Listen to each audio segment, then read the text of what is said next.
Greetings and welcome to my dear Leo. This is Ron from Tarot of the Twin Sun. We're dealing with fixed fire here. The fifth house is open and we'll be doing a karmic reading for the month of October 2023 for Leo. Then we'll also be using the Royal Fez Moroccan Tarot deck to divine through the Great Mirror. The Great Mirror is a 9-card spread devised by the Twin Sun to see particular karmic energies in terms of resonance between Leo and a significant other, okay? So we'll go ahead and get started now for the month of October 2023.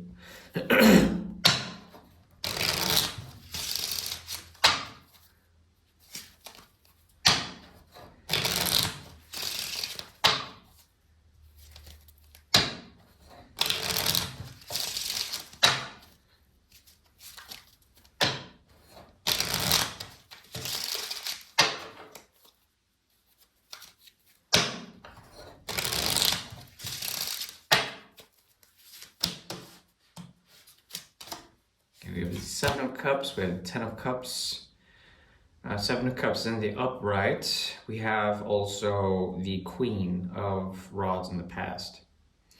Okay, so what happens in, well, October for Leo is basically, it's tied to the energy of Venus and Scorpio primarily. The difference between that is the 3 of Cups. Movement into the 10 of Cups. So this is like a friend becoming something bigger in terms of influence, and then finding a lot of harmony with people around you in the future.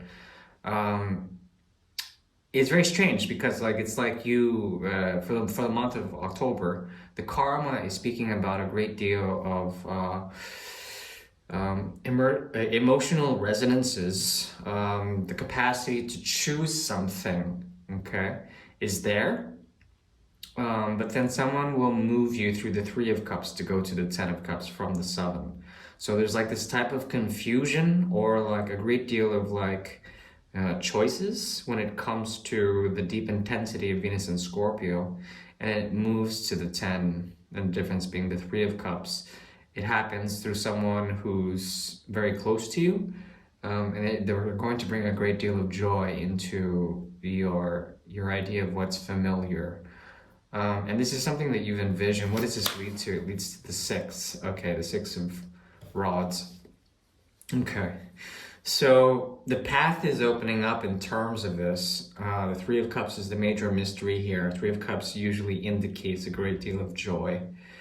This is going to be a time of emotional resonance, really having someone help you make a choice when it seems like there's confusion, and then you're going to be noticed for the path that you're choosing, that you've chosen through the Queen of Rods, so that you've envisioned to the 6 of Rods. It's very interesting take.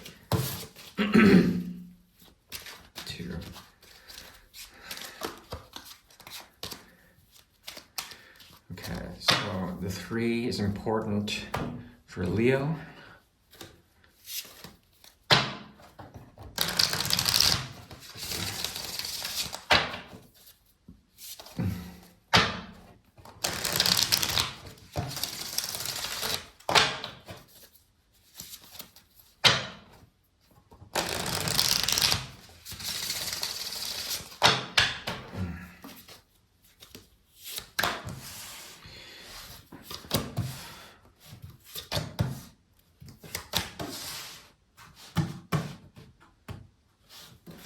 Okay, if you are giving something to this person,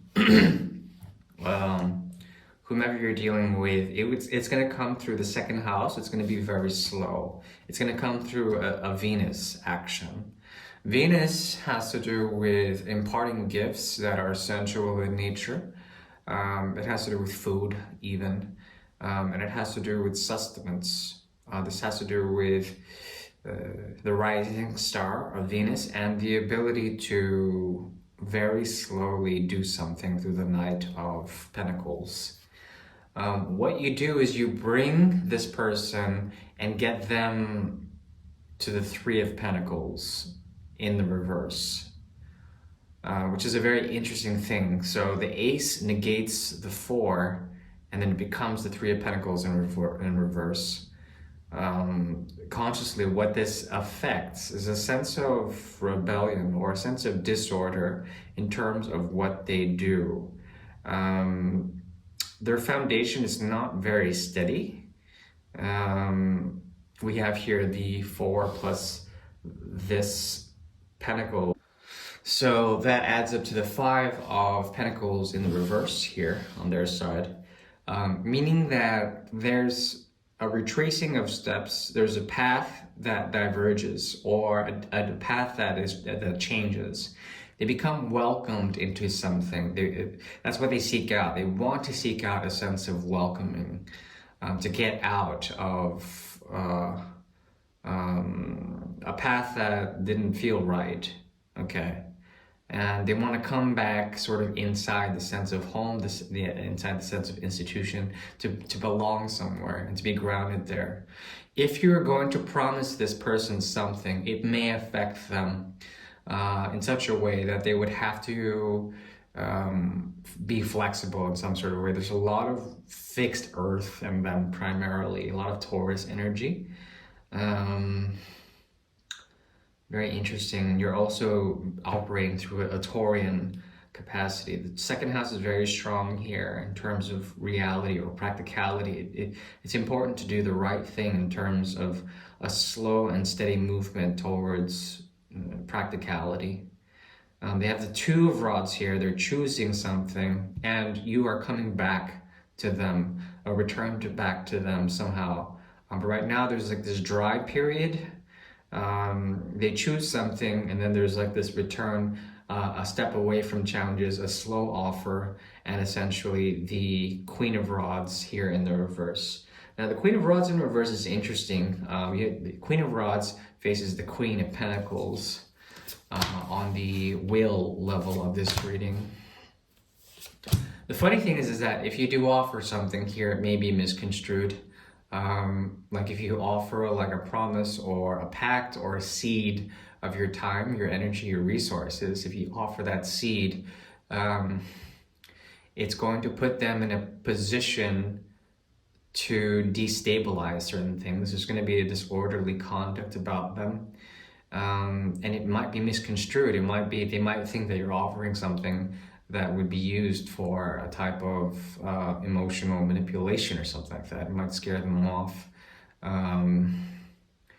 Yeah, because there's this dark energy about them, not too dark, but they're making the choice, and they're trying to throw away their ideals, which has got them stuck into a position of reserve, of like reservation, self-reservation. The lines of communication are not going to be very good in this. And there's a lot that has to do with not being able to trust fully in terms of what has been said or what's going to be said, what's been thought, or how you guys think of each other even. The Ace of Swords is in reverse, not a very auspicious placement. Lots of psychological sort of befuddling goes on here, especially with two queens in reverse and the will level. It's like your goal is basically, if this has any resonance with you, is to foster a type of objectivity, to be very clear with your thought, not to scare them away. They need to come back into some form of game. They've been their own obstacle in trying to find their own path. And in doing so, they have found something that they can share with you in terms of either a path that they've chosen or the light within. The Pentacle is strong, as well as the Merkaba is quite strong in terms of the key of the divine ray to show light to others. The thing is that they've been so exclusive and so distant in terms of their own work that it's been difficult for them to do the right thing. What comes out of this basically is the Page of Swords in reverse. There is difficulty in trying to keep a right line of communication, and it all becomes misconstrued.